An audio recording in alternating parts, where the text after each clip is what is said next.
রাহির স্পর্শেই রাহুল মৃত্যুর মুখ থেকে বেঁচে ফিরল।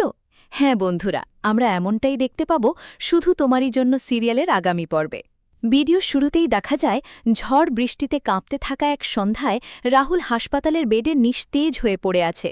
ডাক্তার পালস খুঁজে পাচ্ছেন না, নার্স তড়িঘড়ি জানায় হাসপাতালের সিপিআর মেশিনগুলো সব ব্যস্ত, তাই রাহুলকে বাঁচাতে হলে মাউথ টু মাউথ সিপিআর দেওয়াই এখন একমাত্র উপায়।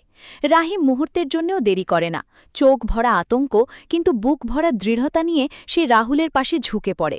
কাঁপতে থাকা হাতে রাহুলের মুখ ঠিক করে দেয়, তারপর বারবার শ্বাস দিতে থাকে। একটা, দুটো, তিনটে। অবশেষে দীর্ঘ লড়াইয়ের পর রাহুলের দেহ কেঁপে ওঠে। ধীরে ধীরে সে চোখ মেলে তাকায়। তার দৃষ্টি রাহির মুখে পড়তেই যেন জীবন ফিরে পায় সে। আর রাহি কান্নায় ভেঙে পড়ে তাকে জড়িয়ে ধরে। এদিকে ডাক্তার এসে জানায় রাহুলের পায়ের চোট খুবই গভীর, অপারেশন জরুরি, নইলে পা কেটে ফেলতে হতে পারে। কিন্তু প্রচণ্ড ঝড়ের কারণে তাকে শহরের বড় হাসপাতালে নেওয়া ঝুঁকিপূর্ণ। ডাক্তাররা সে পথ বারণ করেন, কিন্তু রাহি কাউকে কোনো কথা বলতে দেয় না। রাহুলকে বাঁচাতে হলে ঝুঁকি নিতেই হবে, এই সিদ্ধান্তে সে বন্ডে সই করে ফেলে। নিজের হাতে স্ট্রেচারের চাকা ধরে টেনে নিয়ে রাহুলকে বাইরে নিয়ে আসে। পুলিশ আগে বাধা দেয়, কিন্তু রাহির চোখের জেদ আর ভালোবাসা দেখে তারাই এগিয়ে আসে। নিজেদের গাড়িতেই রাহুলকে নিয়ে যাবার ব্যবস্থা করে।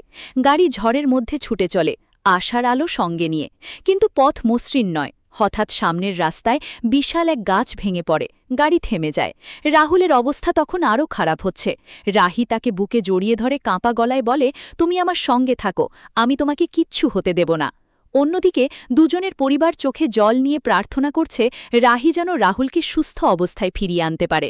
ঝড়, অন্ধকার আর মৃত্যু ভয়ের মাঝেও রাহি লড়াই করছে শেষ শক্তি দিয়ে। ভিডিওটি শেষ হয় এক প্রবল উত্তেজনার ভিতর দিয়ে। রাহি কি পারবে সব বাধা পেরিয়ে রাহুলকে বাঁচিয়ে তুলতে?